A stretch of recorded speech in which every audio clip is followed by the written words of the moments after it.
시편 118편 17절 말씀입니다.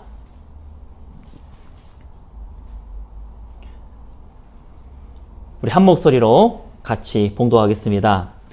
내가 죽지 않고 살아서 여호와께서 하시는 일을 선포하리로다. 아멘. 오늘의 말씀의 제목은 우리의 살아가는 소망, 우리의 살아가는 소망이라는 제목으로 하나님 말씀 증거하도록 하겠습니다. 조 바이든이 미국 대통령이 된 이후서부터 우리가 예측하기로는 마지막 시대가 급속하게 빨라질 것 같다라고 하는 예측이 듭니다.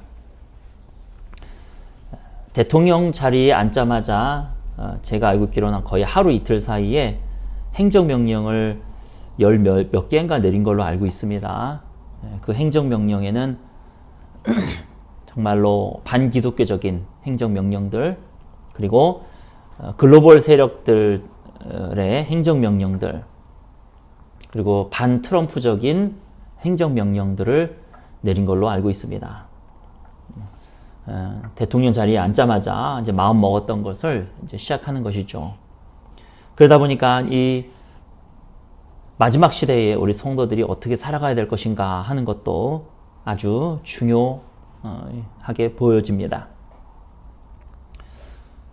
칼바르트가 그랬나요? 칼빈이 그랬나?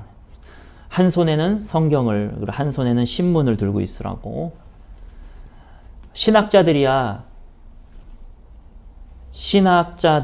어떤 말씀에 있어서 이게 이론적으로 맞느냐 틀리냐, 그건 신학자들이 해야 될 일이지만, 목회자들은 어떻게 보면은 하나님의 말씀과 성도들의 삶 가운데 서 있는 자들이다라고 말할 수 있을 것입니다.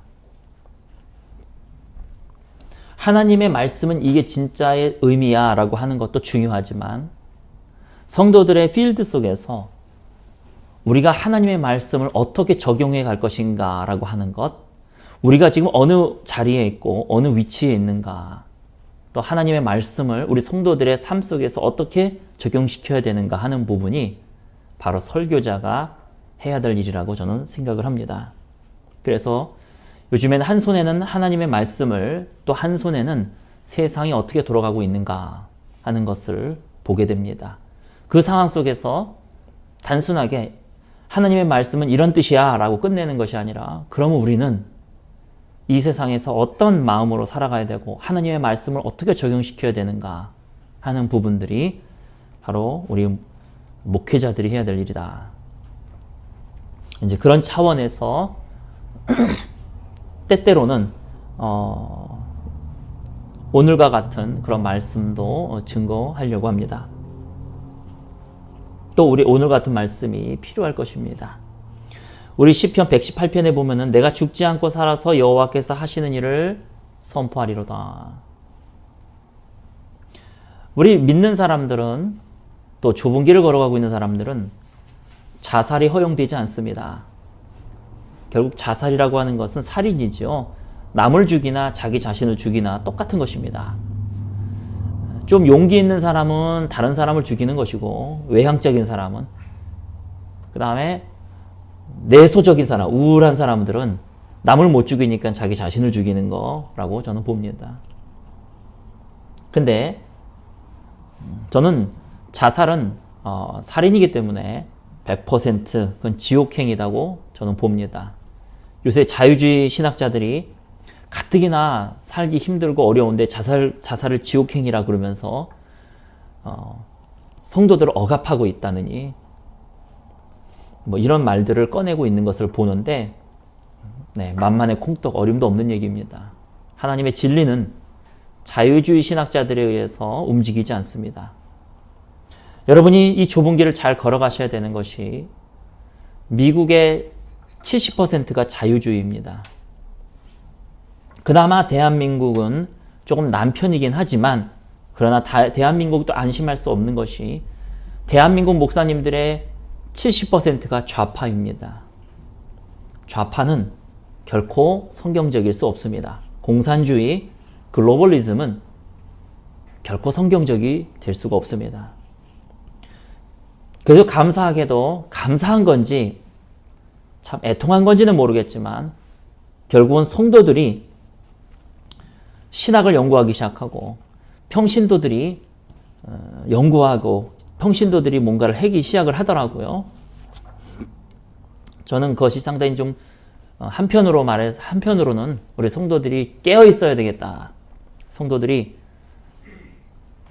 어떤 문외하지 아니하고 좀 깨어서 근신해야 되겠다는 차원으로는 또 좋지만 이 성도들의 성경 해석의 단점은 자기 마음대로 해석을 해요. 그래서 제가 옛날 어느 순간서부터 여러분들에게 때로는 묵상을 권하지 않았던 것을 보게 될 것입니다. 뭐라고 표현을 해야 되나? 성경을 자신의 마음대로 이렇게 해석하고 적용하고 이러한 모습 속에서 성도들 안에도 춘추전국 시대가 벌어지는 것을 보게 됩니다. 물론 성경은 진리라서 성경은 해석이 여러 가지 있을 수 있지만 진리는 하나입니다. 오늘 말씀을 보면은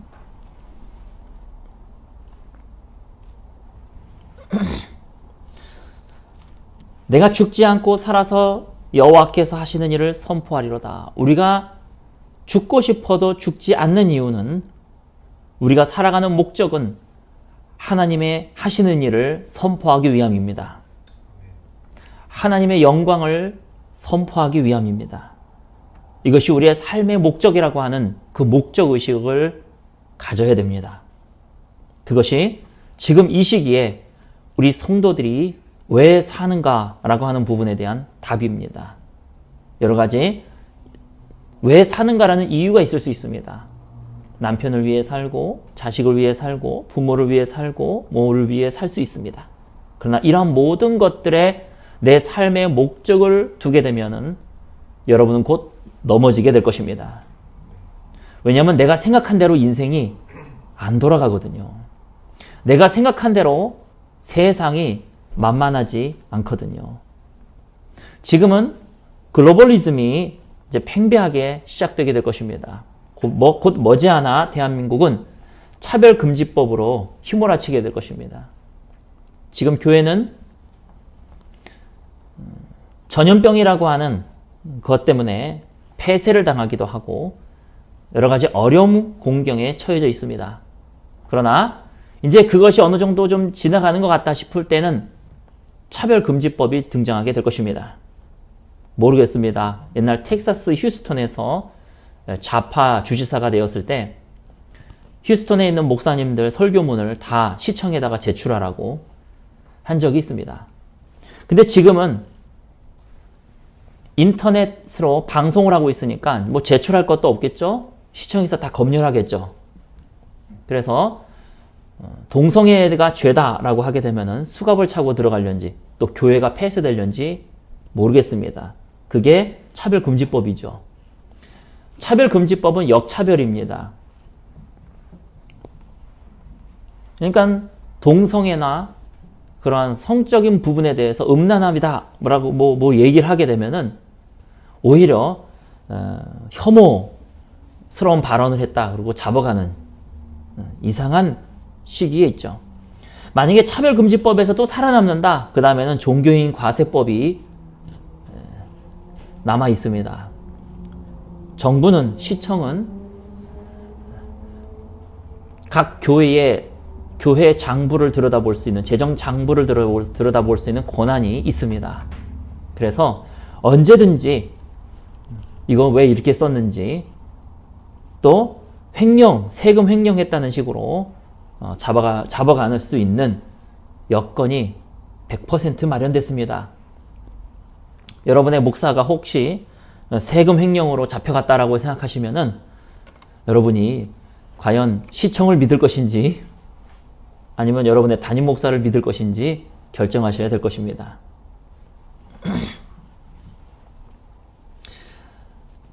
자, 이러한 시기에 우리의 삶의 목적을 내가 성공하는 것, 내가 잘 되는 것, 성공하지 말라, 잘 되지 말라는 뜻이 아닙니다. 여러분의 삶의 목적과 가치를 거기에 두게 되면은요, 여러분은 안 될 것입니다. 우리의 삶의 목적을 우리 가정이 행복한 거, 부모님이 건강한 거, 자식들이 잘 되는 거, 여기에 둔다면 여러분은 곧 넘어지게 될 것입니다.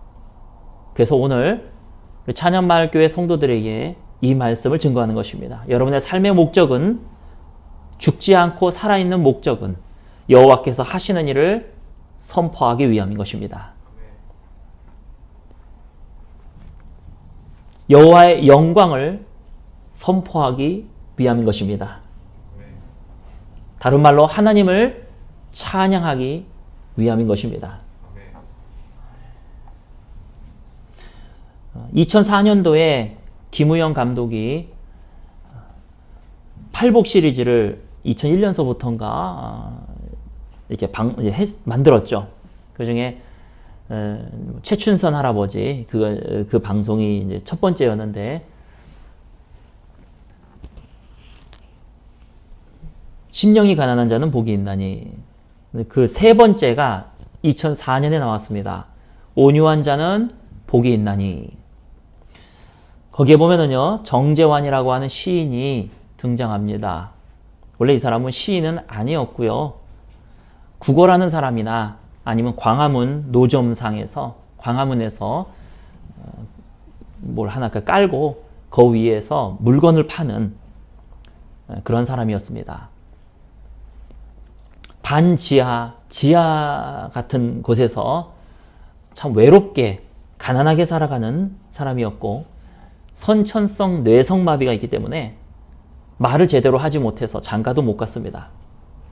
나이 40이 되도록 누구 하나 연애해 본 적이 없는 그러한 뇌성마비 장애인, 가족도 없고 혼자 노점에서 물건을 팔면서 살아가야 되는 그러한 사람이었습니다.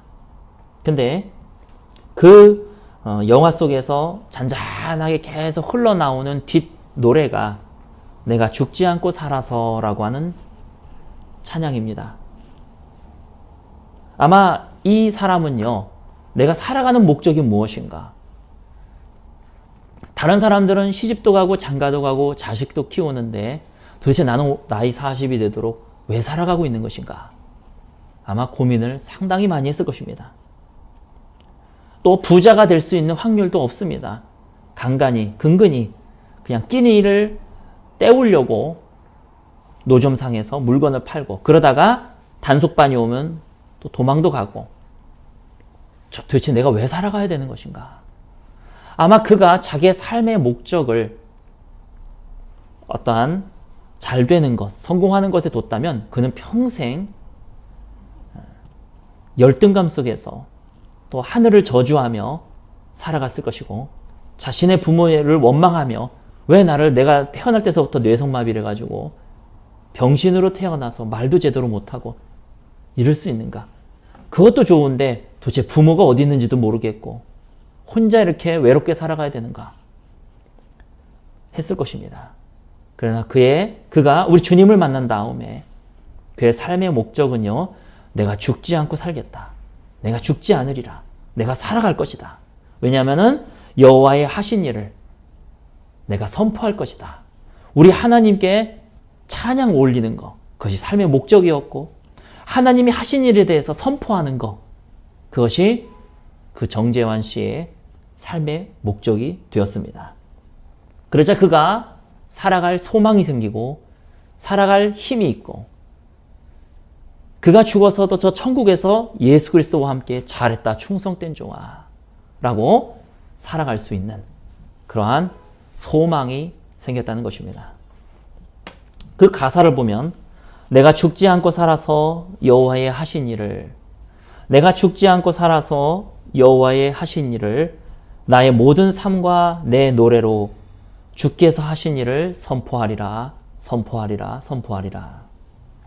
내가 죽지 않고 살아서 여호와의 영광을, 나의 모든 삶과 내 노래로 주께서 하신 일을 노래하리라, 노래하리라, 노래하리라. 그는 자신의 삶의 목적을 바꾼 다음서부터 그의 얼굴에는 또 주님을 만난 다음서부터 그가 왜 살아가는지에 대한 확답을 얻게 되고 어떠한 환경이 온다 할지라도 나는 죽지 않고 살아서 여호와의 선하신 일을 선포하리라. 내가 죽지 않고 살아서 우리 하나님께 노래 불러드리리라. 마치 천사의 얼굴을 보는 것처럼 그의 얼굴이 달라졌다는 것입니다. 이 마지막 시대를 걷고 있는 우리 성도 여러분들, 자신의 삶의 목적을 바로 여기에다가 두시는 저와 여러분 되시기를 축원합니다.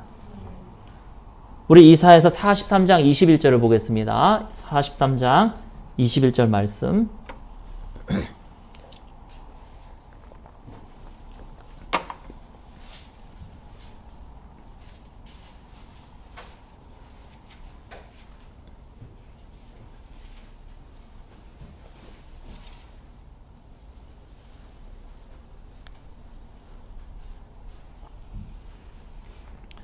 여러분, 같은 설교라도 여러분 걱정하지 마십시오. 우리 하나님께서 지켜주십니다. 여러분 염려하지 마십시오. 기도하면 다 응답됩니다. 그건 아니에요. 그것이 거짓이다라는 뜻이 아니라 그게 성도들에게 먹일 수 있는 음식이 아닙니다. 성도들의 삶의 목표를 다시 잡아주고 그 속에서 주님으로부터 오는 소망을 얻게 하는 것이지, 옛날 구약시대 때 선지자들처럼 평안하다, 평안하다, 잘 될 거다, 잘 될 거다, 염려하지 말아라, 우리 주님께서 이 이스라엘을 지켜주실 것이다, 그게 아닙니다. 그거는 성도들에게 가짜 약을 먹이는 것이에요. 우리 이사야서 43장 21절 한 목소리로 같이 봉독하겠습니다. 이 백성은 내가 나를 위하여 지었나니 나를 찬송하게 하려 함이니라. 아멘. 우리의 창조의 목적도 주님의 선하신 일을 선포하는 것이고 하나님을 찬송하는 것입니다. 또 우리의 구원 목적도 하나님의 선하신 일을 말로 선포하는 것이고, 즉 하나님의 일을 사람들에게 얘기하는 것이고, 두 번째 또한 그분을 찬송하는 것입니다. 그것이 우리의 삶의 목적이요, 우리가 창조된 목적이요, 우리가 구원받은 목적이라고 하는 것입니다. 제가 처음에는 우리가 살아가는 목적이라고 말씀을 드렸어요. 두 번째는 우리가 창조된 목적도 그렇다는 것입니다. 세 번째는 우리가 구원받는 목적도 그렇다는 것입니다.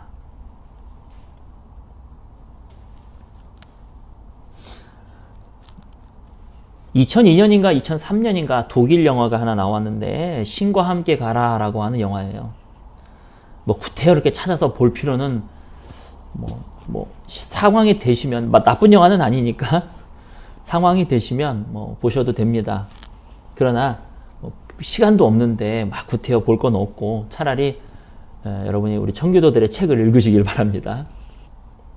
17세기에 교황으로부터 파문당한 교단이 있었습니다.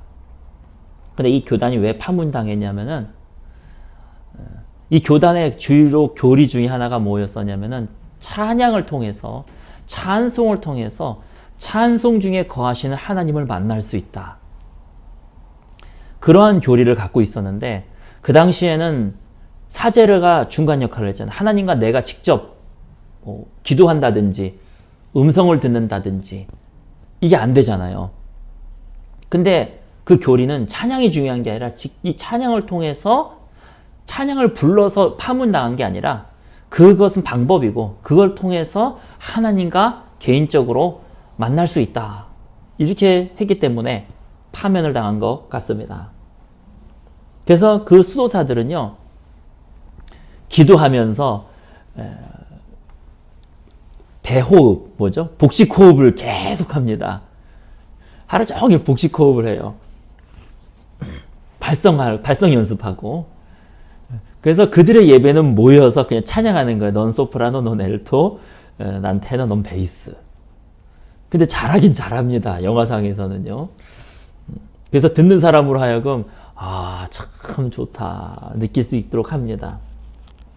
그런데 이제 영화의 어느 순간 제가 제대로 기억은 안 나는데 어느 부분인가 너무 힘들고 어려울 때에 그들이 바로 그걸 선택하더라고요. 야, 우리 찬양하자.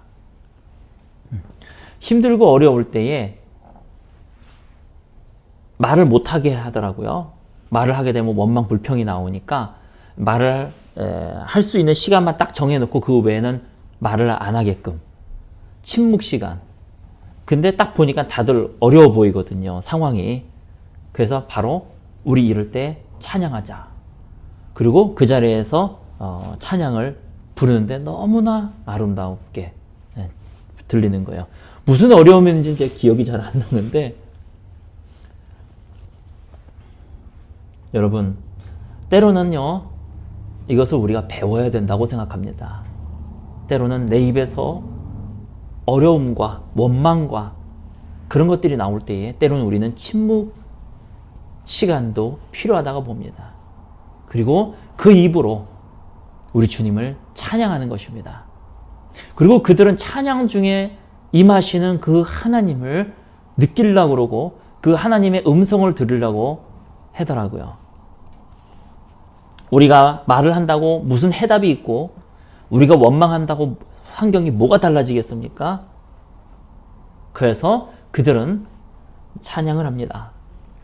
여러분, 우리의 삶 속에서도 찬양하시기 바랍니다. 찬송 중에 거하시는 우리 주님, 그분을 경험하고 만나시기 바랍니다. 다른 말로 표현하면 또 예배가 되겠죠. 여러분, 예배하시기 바랍니다. 우리 마태복음 21장을 보겠습니다.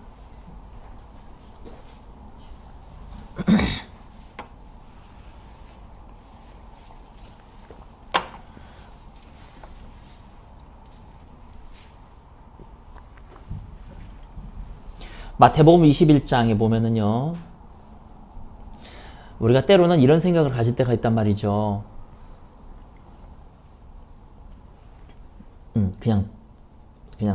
그건 좀 이따 얘기하고, 우리 16절, 예수님이 나귀를 타고 입성하시자 사람들이 겉옷을 길에 깔고 호산나 호산나 다윗의 자손이요 하늘엔 영광 하면서 그들이 찬송하고 있었습니다. 근데 바리새인과 사두개인들이 이걸 못마땅해 합니다. 물론 이들은 하루 이틀만 지나면 예수님을 향해서 십자가에 못 박아라, 십자가에 못 박아라 라고 외칠 사람들입니다.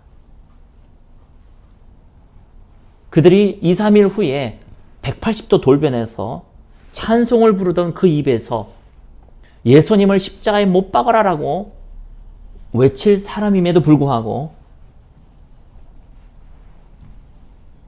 16절에 보면 예수께 말하되 그들이 하는 말을 듣느냐? 예수께서 이르시되 그렇다. 어린 아기와 젖먹이들의 입에서 나오는 찬미를 온전하게 하셨나이다 함을 너희가 읽어본 일이 없느냐 하시고, 예수님이 야, 이 썩을 놈들, 내가 다 알아 이놈들아, 지금은 호산나 호산나 하고 난리를 치지만은 한 2, 3일만 지나면 나 못 박아 죽이라 하고 고함질 놈들이잖아 이놈들아. 안 그러셨다는 거죠. 예수님이 그 찬송을 받으셨다는 거예요. 그냥 받으셨다는 거야. 때로는 우리 마음속에 나 같은 사람의 찬양을 받으실까? 혹은 내 찬양을 기뻐하실까? 우리가 생각할 수 있습니다. 때로는 내 마음속에 막 원망함이 있는데 이 원망함 대신에 내가 찬양을 부르는데 이걸면서 내 주 하나님 넓고 큰 은혜는 이러고 있는데 과연 이거를 받으실까? 제 개인적으로는요, 받으신다고 믿습니다. 우리 주님께서 야, 이놈의 새끼들 다 잡아주고 죽일 거다 안 그러셨잖아요. 그냥 받으셨잖아요. 받고 뭐라 그러셨냐면은 어린 아기와 젖먹이들의 입에서 나오는 찬미를 온전하게 하셨다고. 우리 누가복음 19장을 보겠습니다. 누가복음 19장.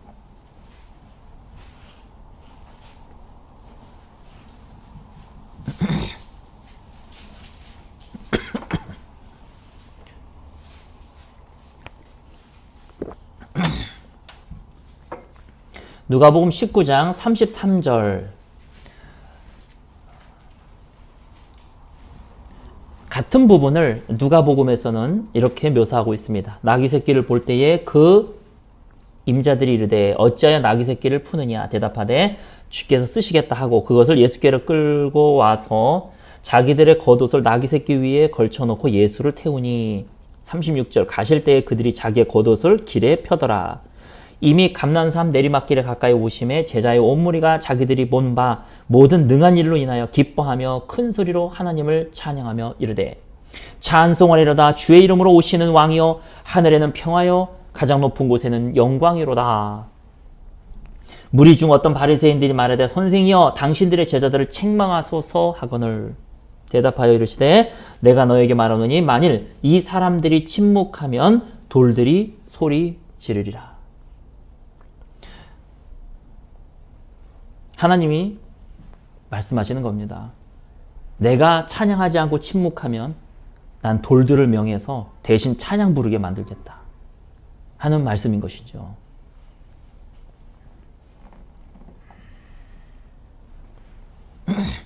전 예배도 마찬가지라고 봅니다. 여러분 어려울 때에 예배하십시오. 힘들 때에 예배하십시오.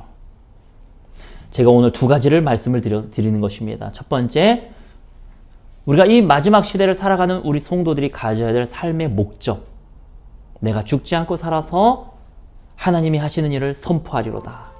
그분의 영광을 찬양하리로다. 두 번째, 이건 방법이라기보다는 과정을 얘기하는 겁니다. 과정 순간순간 속에서 그 일을 행하시기 바랍니다. 순간순간 속에서 주님께 찬양 드리고 영광 돌리고 또 하나님이 하시는 일을 선포하시기 바랍니다.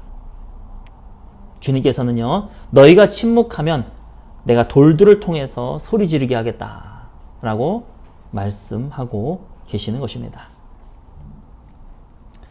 제가 아는 목사님이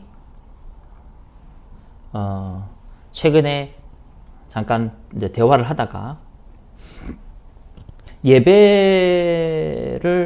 지금 예배가 비대면으로 계속 예배를 드리고 있잖아요.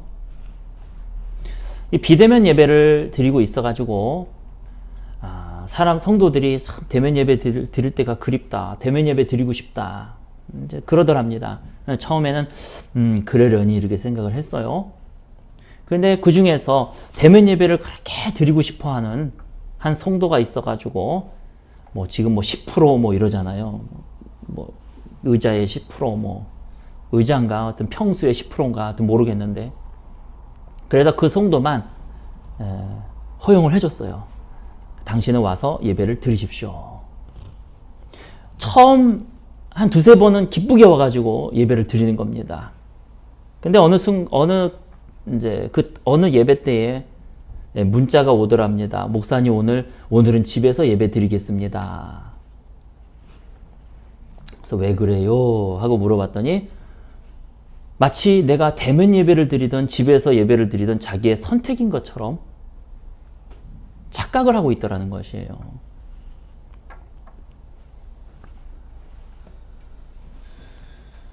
사람의 마음이 그렇습니다. 대면 예배 드리고 싶다. 대면 예배 드리고 싶다. 그래서 그럼 와서 예배 드리십시오. 근데 어느 순간서부터인가 사람들이 이게 내 선택이에요. 난 대면 예배 드려도 되고 나는 온라인 예배 드려도 되고. 왜? 온라인 예배 드리는 사람들이 많으니까. 제가 뭘 얘기하고 있는지 아십니까?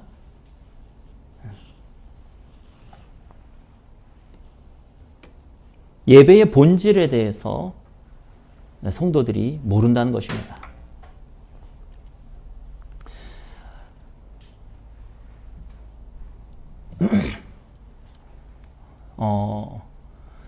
뭐라고 표현을 해야 될까?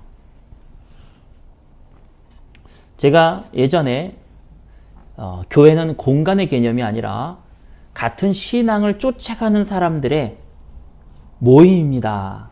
그 사람이 설사 미국에 있다 그래도 같은 신앙관을 가지고 같은 좁은 길을 가야 되겠다라고 생각하는 사람들은 우리 같은 교인에 등록될 수도 있고, 그렇죠?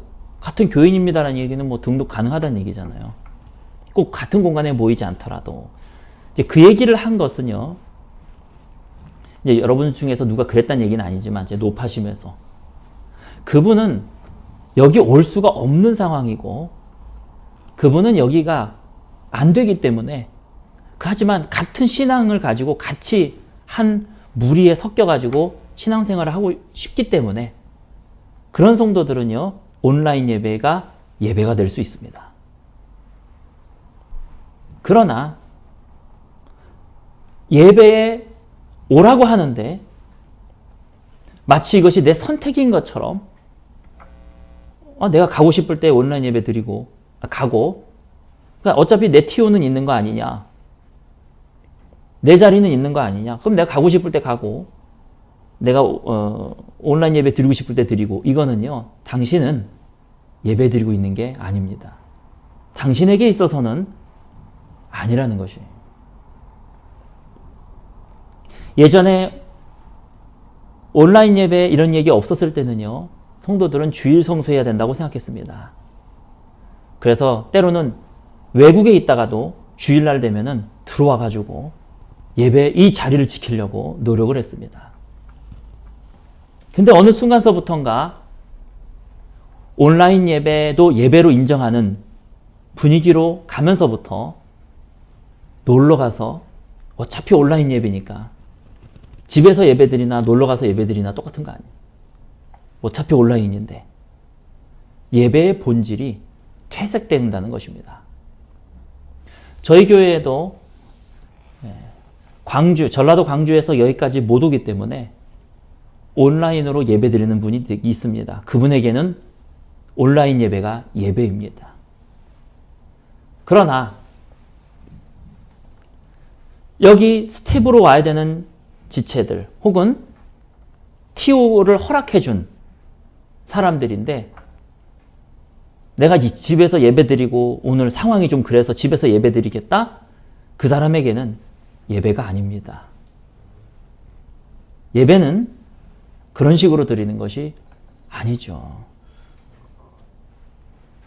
예전에 이제 온라인 예배, 대면 예배가 이렇게 일어났을 때에, 비대면 예배, 죄송합니다. 비대면 예배가 막 두 달, 3월, 2월, 3월, 4월, 5일, 5월 이랬을 때에 막 수많은 평신도들이 목사님 우리 예배 드리게 해주세요. 예배 드리게 해주세요. 예배 드릴 때가 너무나 좋습니다. 하고 뭐 유튜브에서도 막 난리를 치고 막 그랬는데, 실제적으로 5월 달에 대면 예배가 됐었죠. 3주인가 4주인가 뭐 생활 속 거리두기 뭐 이러면서 이렇게 시행되면서 대면 예배가 풀렸었습니다. 그렇게 드리고 싶다 그러더니 반도 오지 않아요. 반도 오지 않아.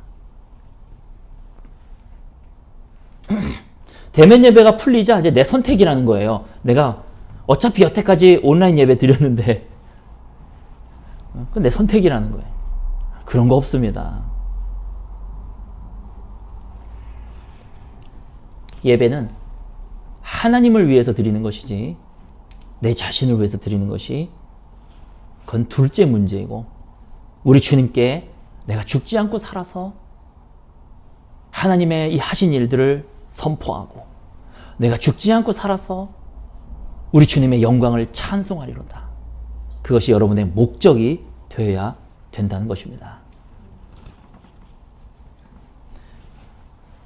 예배는 놋뱀을 쳐다보는 것이라고 말할 수 있을 것입니다. 놋뱀을 쳐다보는 것. 그래서 여러분이 살아가는 과정 속에서 어려움들이 있을 때마다 자신의 삶의 목적을 다시 한번 정립하고 생각하고, 또 그 방법으로 주님께 예배드리고 찬양드리고,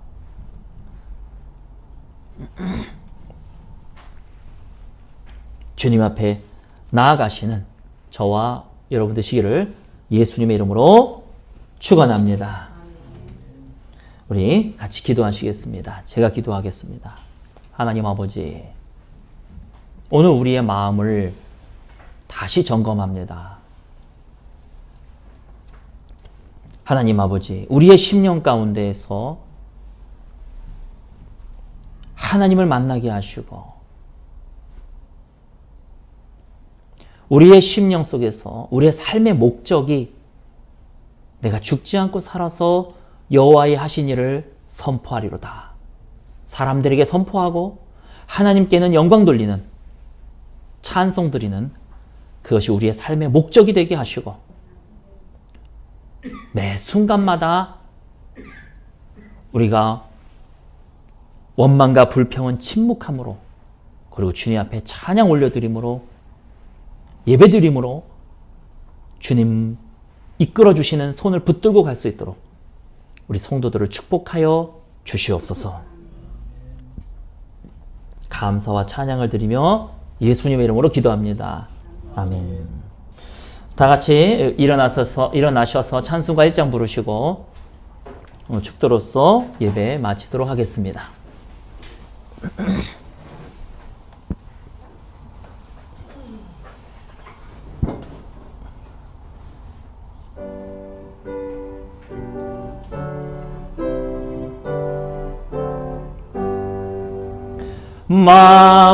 만복의 근원 하나님, 온 백성 찬송 드리고 천천차려 찬송하세. 찬송 성부 성자 성령 아멘.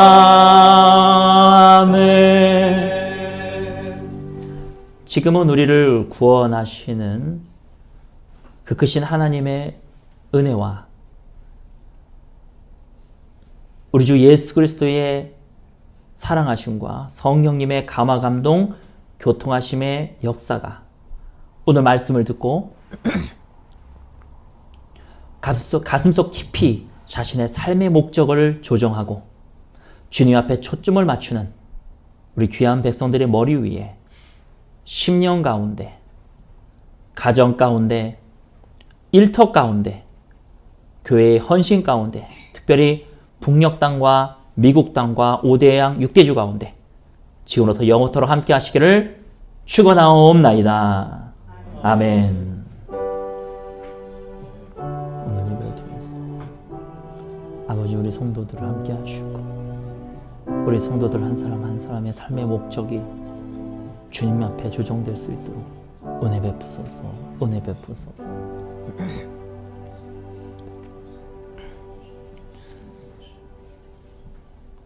할렐루야. 우리 하나님께 영광의 박수 올리겠습니다. 한 주간도 하나님의 하신 일을 선포하고 주님의 영광을 찬양하는 저와 여러분 되시기를 축원합니다.